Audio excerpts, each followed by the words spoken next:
Welcome back to Almost a True Crime Podcast, a product of Bitch Pack Media. We are your hosts, Taryn and Madison. Listener discretion is advised due to the mature content and the amount of cuss words we say. You've been warned.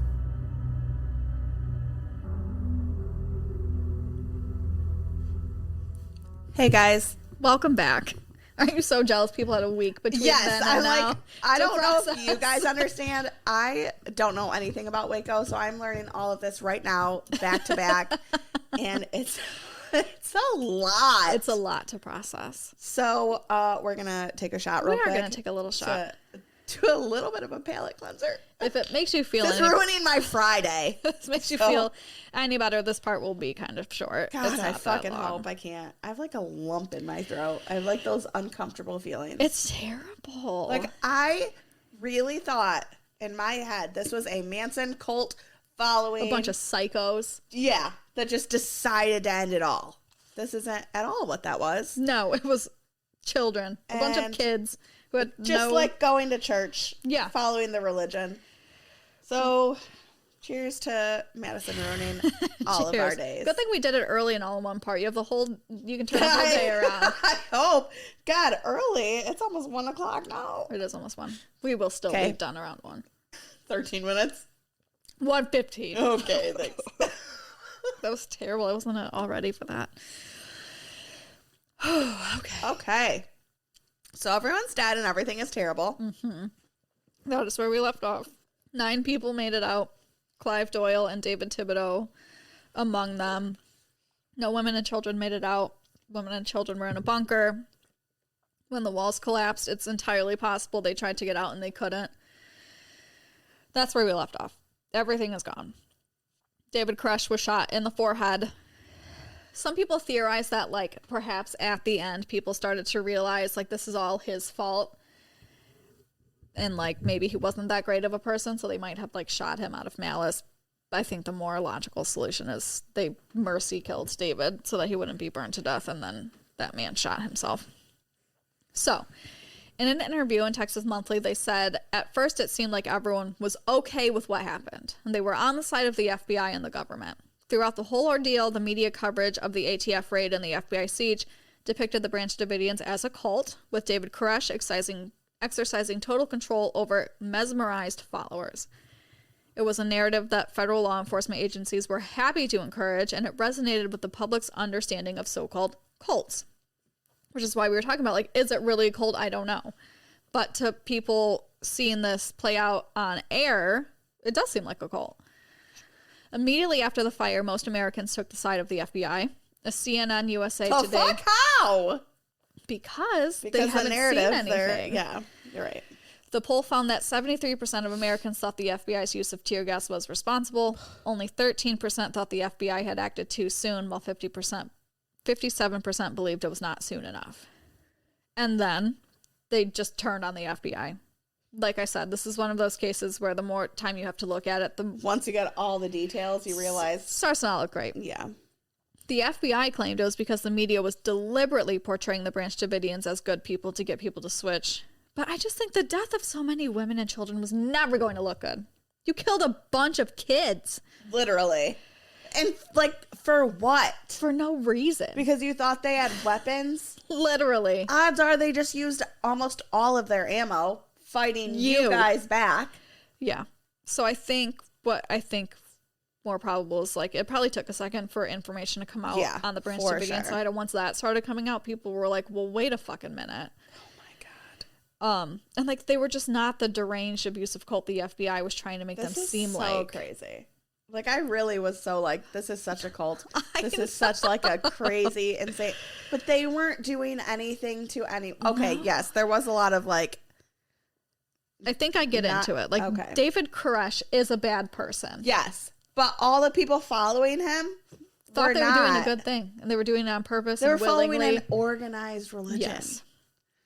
And this is like the 90s. They're coming off of Satanic Panic. Cults sound terrifying. The news was really playing on that. Oh, for sure. Oh, my God. So when info starts coming out, it appears more and more like this is just a religious group of people trying to, like, live their life in privacy and, like, live their lives over there. And yes, David was a pedophile and a pervert. And absolutely. Not a great guy. No. But he definitely was like sound of mind.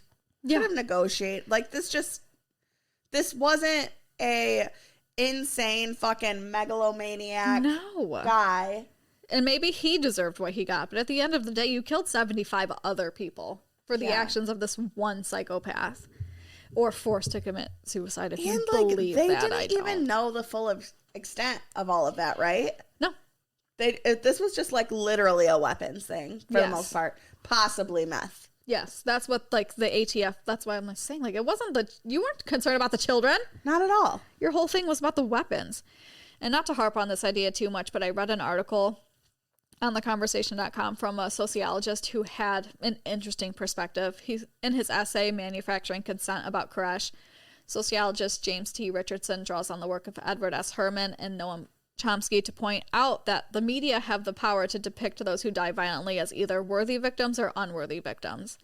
Those deemed worthy victims will be humanized in news stories, their lives and the grief of their loved ones will be plumbed. However, those deemed unworthy victims will receive the opposite treatment. Little effort is made to humanize them, and the circumstances of their death tend to fully define them. Richardson argues that the news media's focus on Koresh as a purported all-powerful cult leader had the effect of dehumanizing the Branch Davidians as a whole. Little effort was made in the national media to depict the rest of the Branch Davidians and their children as individuals. During the siege, the general public had no way of learning about the Branch Davidians as people because the FBI officials decided to withhold footage filmed inside the residence. These videotapes, subsequently named Inside Mount Carmel, depict young children, teenagers, and thoughtful adults who were committed to their faith. They didn't show any of that. So the media is like, they're all crazy. And you should believe us. That made them unworthy victims. I thought that was interesting. Mm-hmm. Okay, so the 51-day siege had cost federal taxpayers an estimated $13 million. Oh my God. That's all I kept thinking is like, the money. The fucking money of this. That doesn't include state costs or costs for the use of the military equipment and the military personnel. Oh my God. Can you imagine filing your taxes the next year? Like, you got me all the way fucked up. You need to return my taxes. I'm not doing any of this shit. The trial that comes out after this cost another $1.3 million, and the tear gas was an estimated $20 million to use. And they used something called CS tear gas, which I think was known to be extremely flammable. Like they knew I'm getting this from the show, but at the end of the show, when the show's over, they go through like the aftermath, like those quick slides. And it said like every time CS tear gas has been used, it has burnt down whatever building it has been being used in. Oh my God. Especially if they think they are like fucking putting gas all over the place. Yeah. Like you knew exactly what might be happening. Holy shit. On April 22nd, Bill Clinton responded to criticism for the deaths at Waco, saying, "I do not think the United States government is responsible for the fact that a bunch of fanatics decided to kill themselves. The Bureau's efforts were ultimately unavailing because the individual with whom they were dealing, David Koresh, was dangerous, irrational, and probably insane. Mr. Koresh's response to the demands for his surrender by federal agents was to destroy himself and murder the children who were his captives, as well as the other people there who did not survive. I hope that others who will be tempted to join cults and become involved with people like Koresh will be deterred by the horrible scenes they have seen. There is unfortunately a rise in the sort of fanaticism all over the world, and we may have to confront it again." Mm-hmm. He's all in on this. Janet Reno said that she was concerned about the negative effect of cults on children, and that if a child is in a cult situation for any length of time, he or she might experience permanent damage. Well, those children are all dead now, so... Oh my God. Stop it. Whatever you think. Yeah, so you weren't helping them in the least. Maybe a little bit of not even damage. A little like concerned. Better than like being dead. Right. Therapy would have done wonders, but except they're burnt to ashes. So. Yeah, they no longer exist. David is buried at Memorial Park Cemetery in Tyler, Texas, in the Last Supper section. Several of his albums were released, including Voice of Fire in 1994. Belinda Ganem, who was 56, is David Thibodeau's mother and a teen counselor in Bangor, Maine. Many of the Davidian children's remains went unclaimed because whole families were dead or their relatives were too poor to pay for funeral services or no one wanted them. So all of those bodies that had been at the coroner's office were buried without markers in paupers' graves in Waco Cemetery. Martin, God, who that is so fucking sad, made it out, said that we had to stand behind the caution tape. We watched them bring out coffin after coffin and drop them in the ground. It was a horrible thing. The events at Mount Carmel spurred both criminal prosecution and civil litigation. Obviously, they were there to be arrested. That doesn't change anything. On August 3rd, 1993, a federal grand jury returned a superseding 10-count indictment against 12 of the surviving Branch Davidians because 9 made it out of the siege, but people had surrendered before that. So more than 9 people made it out. The grand jury charged, among other things, that the Branch Davidians had conspired to and aided and abetted in the murder of federal officers and had unlawfully possessed and used various firearms. The LA Times reported that the prosecution was going to have some problems because government investigators themselves had criticized the raid that led to the long standoff as poorly conceived and executed. Investigators said in a report last fall that the operation should have been scrubbed after U.S. officials learned that the Davidians had been tipped off. So like we said, Robert Rodriguez had told the ATF that the Davidians knew the raid was imminent. So why are we doing this? And they were ready. He testified. It was known that the element of surprise was crucial to making the entire thing work, and if it was clear the element of surprise was lost, the raid should not happen. That is just a fact. Yeah. Now they have to defend that in court after all this happened. Which how? How do you defend that? You can't. U.S. District Judge Walter Smith moved the trial from Waco to San Antonio. Obviously. You're not going to... I can't believe, like... They didn't move it to, like, Colorado. I'm like, how do you even keep it in Texas? You can't. The prosecution was led by the husband and wife team of Ray and Leroy John, the 2 assistant U.S. attorneys who obtained the 1982 conviction of Charles W. Harrelson for the assassination of U.S. District Judge John H. Wood Jr., which was Woody Harrelson's father, who we talked about. I thought so. I was like, that is one of my favorite things to bring up. Did you know Woody Harrelson's dad was a killer? I love bringing that up. That is my fun fact that I didn't learn until like this recent year. But my fun fact is always that humans can smell rain more than sharks can smell blood. It's the only thing I know. And now that actually is a comforting fact to know, isn't it? Like sharks don't know what the fuck is up. I can barely smell rain sometimes. Well, I can't smell anything. I mean, honestly though, rain is kind of hard to smell till like after the fact. That's true. Thank you. What was the other one? Oh, the motion sickness one. That was very interesting. That was interesting, especially because I am a motion sickness girly. You are. I'm not. So I'm a driver. I did not like that. I love that noise. Interesting. Okay. During the case, defense lawyers adopted a strategy of putting the government itself on trial, questioning the level of force used by the raiding party of 75 agents against the cult members, who the attorneys insisted were controlled, victimized, and kept in the dark by a psychotic leader, David Koresh. So the defense... Right, so you were after one guy. Yes. So what happened? So where's the disconnect here? During the trial, which started January 12th, prosecution witnesses testified that they saw the defendants bearing weapons the morning of the raid, but prosecutors were unable to show conclusively that the defendants had fired the shots that killed the 4 agents. So they had to admit, like, we actually don't know who shot first and who shot who. Defense lawyers said they were assisted by a federal investigative report last fall that concluded the initial ATF raid was conducted with poor supervision and that top ATF officials had lied in saying they thought they had maintained an element of surprise. In reality, those authorities conducted the raid even after learning that Koresh had received advance warning and was waiting for the agents with automatic weapons. Clive Doyle's lawyer said no other survivors testified. None of them did. That was a group decision with the rest of the defense team. The Davidians believed in a thing called the duality of man, which means they could separate David Koresh, the man, from David Koresh, the prophet. So they wanted to wave the Koreshian flag and testify as to what a wonderful man he was. The jury was not going to buy it. They're like, you need to just actually not talk about anything. Because David Koresh wasn't a good man.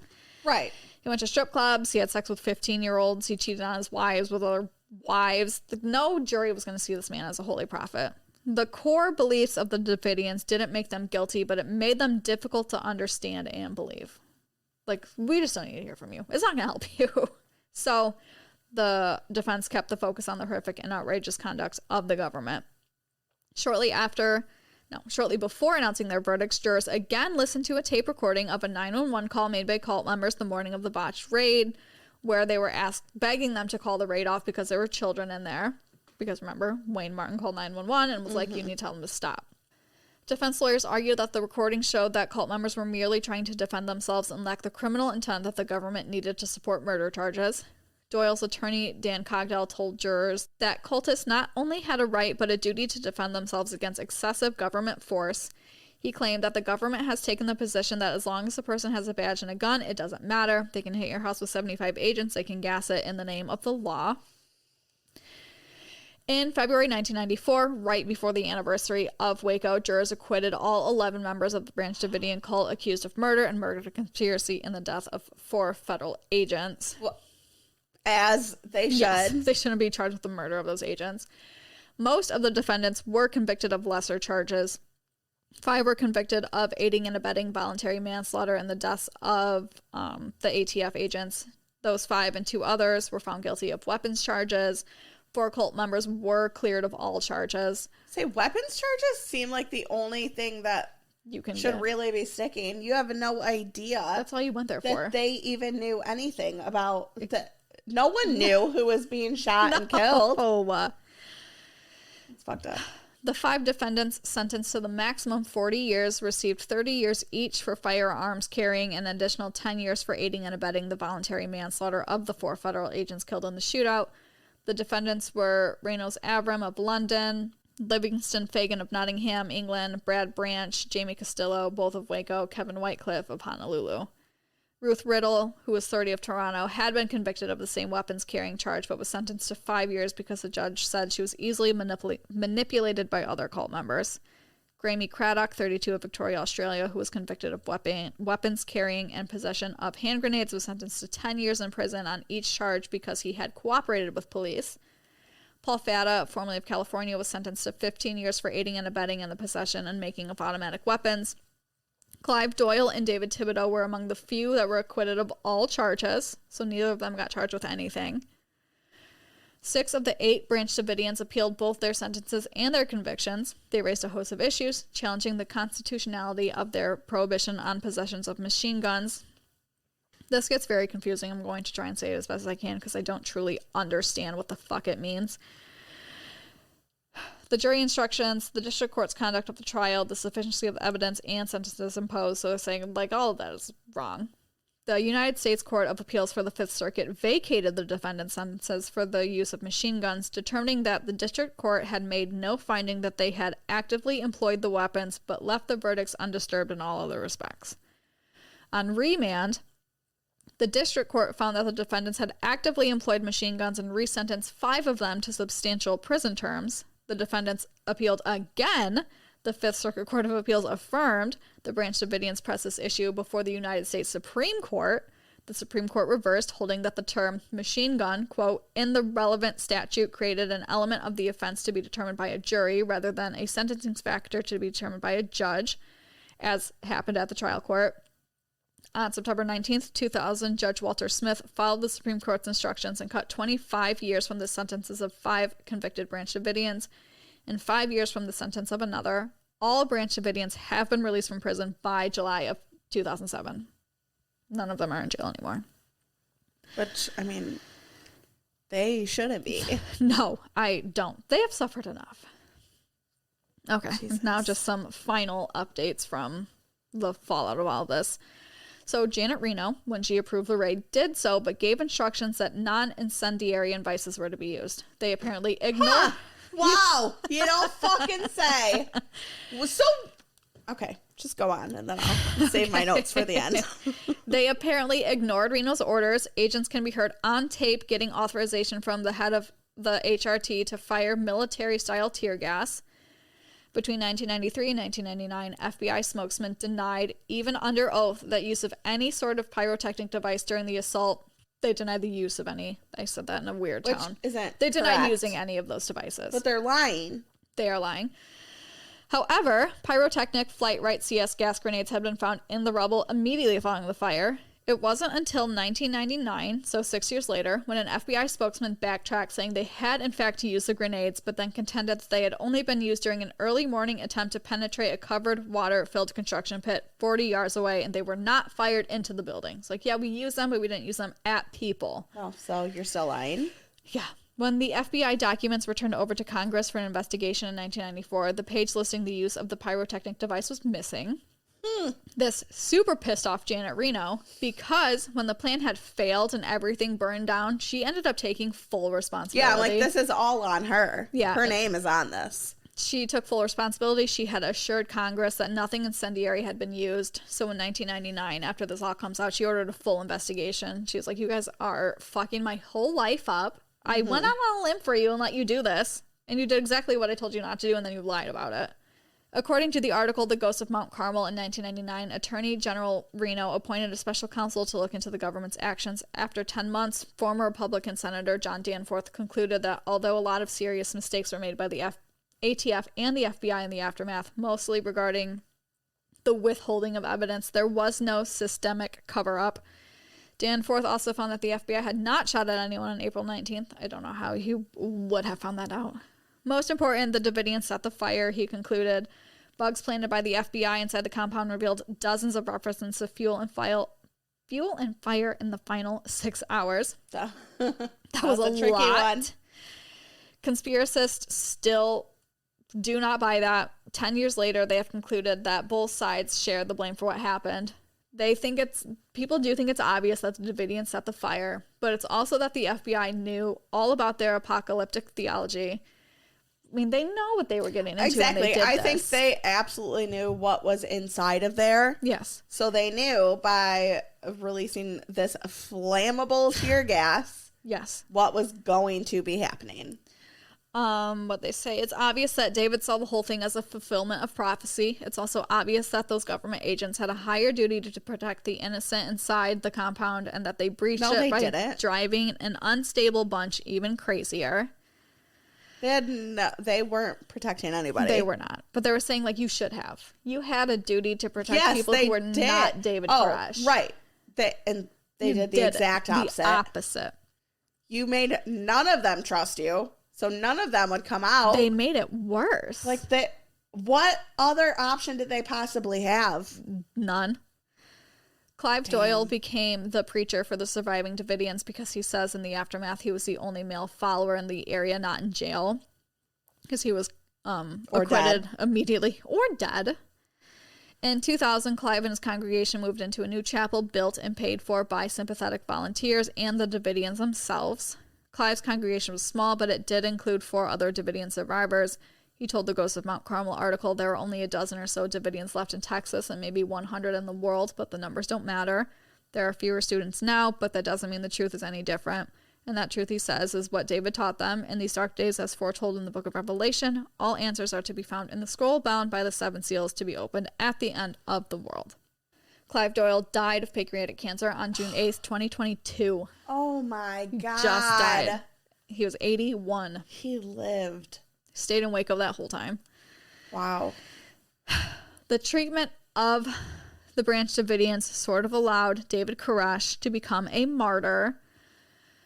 Alex Jones of InfoWars, the asshole who owes the parents of Sandy Hook billions of dollars. Yeah, he can actually was one of the people who helped rebuild the church. He led a memorial service during which other speakers referred to the events in 1983 as our second Alamo. Okay, to be fair, that's all for fucking publicity. Yeah. He's not doing it to be a fucking ally with them. A few months after that, he would later release a video, America, Wake Up or Waco, in which he claims the FBI agents intentionally machine-gunned women and children. The film follows a template that Jones had used successfully ever since, using the government's real failures to build a paranoid mythology that he bends to sinister ends. Timothy McVeigh traveled to Texas during the siege, where he sold bumper stickers with slogans like "Fear the government that fears your gun," and "A man with a gun is a citizen, a man without a gun is a subject." Wow. McVeigh was also already steeped in like a extreme white supremacist rhetoric. He became obsessed with Waco. Timothy McVeigh and Terry Nichols cited the Waco siege as their motivation for the Oklahoma City bombing in 1995, which was timed to coincide with the second anniversary of the Waco assault. Countless books and shows have been written about Waco. There's a Netflix 4-part documentary, which is like true. I think they show real footage and do real interviews. Showtime did that dramatization fictional show, which was very good. Back in 2013, NPR reported there was a small group of Branch Davidians who refer to themselves as Branch, the Lord our righteousness, and live near the grounds where Mount Carmel stood on.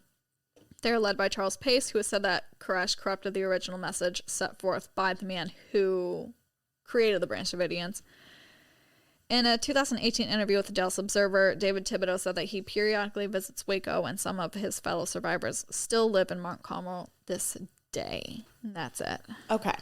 I have so many thoughts. I bet. First of all, I take back this, not a cult. This right. is very much an organized religion. With like a madman they at have the forefront. Yes. He wasn't a good guy no. by any means. But they had their beliefs, and they weren't, like, it wasn't. Yeah, some of the things they believe or die. No. If you're against us, we're against you. Yeah. This wasn't that. No. So like, that whole aspect of it, especially there's still people that are believing this message and that this is, which I don't think is like that crazy. I think there's much crazier religions out there. Yeah, they fell under like a very false prophet. Yes. Clearly. But this is just like, crazy. This is insane. This never, ever, ever had to be what it was. No. They weren't out. They, like, when I first started thinking, like, this was such a Manson-ish thing. Yeah. Not at all. They weren't murdering anyone. No, they weren't living. This one man was a pedophile. Yes, absolutely. Doing completely wrong things, but all these families that got brought into it, they were following this religion that they believed in their heart and soul was right. They fell under a false prophet. Yes. Which, I mean, tale as old as fucking time. It's not their fault. But, like the Branch Davidians had existed before David Koresh. It reminds me a little in the way of, like, a Jehovah's Witness kind of thing. Yeah. There are so many people who think that's absurd. Yeah. But then there is this group of people that is what they live and breathe, and that's their religion. Mind their own business. And everyone has that freedom. But then the whole fucking right wing. Yeah. Like, that is so beyond any of this. Yes. Yeah, no, they absolutely should not have been doing that with guns. That is far and beyond not legal. Yeah. But that's all that was they were breaking the law. They're not trying to take their guns away because they have guns. They're trying to take They're not trying to rage war against humanity. You just can't convert semi-automatic to automatic weapons. Actually, you just can't be doing that. That like, the fact that is what they were doing. I know. And this is what this turned into. It's just like, I had no fucking clue. I really thought this was like culty, crazy, holding hostages. No. None of it. Nobody wanted to leave because they were scared. Yeah, what the fuck would you walk out of your home? Absolutely not. To that? No. That is a no. Oh my God. I cannot believe I knew literally nothing about this. Isn't that crazy? Like, my mind is like just reeling. We were watching the show, and when it was over, I was like, I need to see how much of this was true. And it was all true. The show did a really good job with, like... I do like... So I'll have to watch it. But, like, part of me is like, this is, like... But Rory Culkin I feel like cute. watching it in a show is different. But then when I hear all of these actual accounts and, like, this is actually true... Yeah. That's crazy. Crazy. I just 9 people, after they sent in tear gas, made it out. 9! There were 76 people in there that died. God, my mind is just so fucking blown right now. And you know what's bad, because they had to immediately admit that, like, they had made several mistakes. From the get-go. Like, this was doomed from the absolute beginning. The beginning. The second that they knew this was happening, they should have... No go. Negotiate. Negotiation. And, like, yeah, he was, like, a crazy pedophile. Yes. But he wasn't insane. No, and he wasn't endangering those people. He wasn't going to kill them. Yeah, exactly. This wasn't, like, a group fucking cult suicide situation. You had time. This is what this There were boils so down many to. other things that could have taken place to this was not have this to take place like over 2 days, and 6 hours later, everyone died. They couldn't wait 6 hours. Insane. Fucking insane. This is so crazy. This reminds me of like Menendez. I had no idea about any of it, and now I'm going to fall down this rabbit hole so deeply of what actually and watch all of the things out there. It's crazy. It is a really good show, though. But yeah, knowing that it's all true does sort of make it a little sad, a little dark. It really is just like sad, especially like those kids were just brought up in this certain religion. Exactly. They didn't know. No, that's all they knew. Oh my god! I can't wait to talk about this when all of these finally come out. Seriously, I know we've got weeks for this. Oh, okay. So if you make it to this part, it's only 30 minutes, but I'm done with this. Yeah, I can't sit on this anymore. I'm kind of glad it shook out 2 equal parts and 1 really short one. So that we just need a breather. That was a lot. My brain is gonna implode. Yeah. So please tell us what you think about this. If you didn't know anything about this, I would also be interested in that. Me. Because I didn't either. I didn't know it was this bad. I had no idea any of this. I knew Waco and I knew like tanks in a standoff. And that was literally my viewpoint.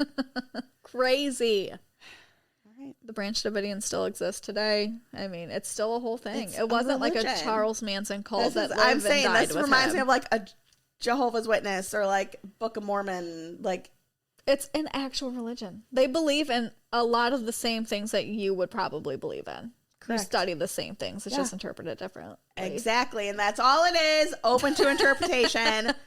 It's all metaphors. All right. I promised 1:15, so we are done. We got to go. I've got things to do. We have to recoup from this. Okay, bye. Thank you so much for listening to this week's episode. You can find us on Facebook and Instagram at AlmostPod. If you want an additional episode every week, you can find us at Patreon at AlmostPod. If you have a case you want us to cover, throw it in a review on Apple Podcasts. You can find merch and all other information at bitchpackmedia.com. And we'll see you next week. Bye. Bye.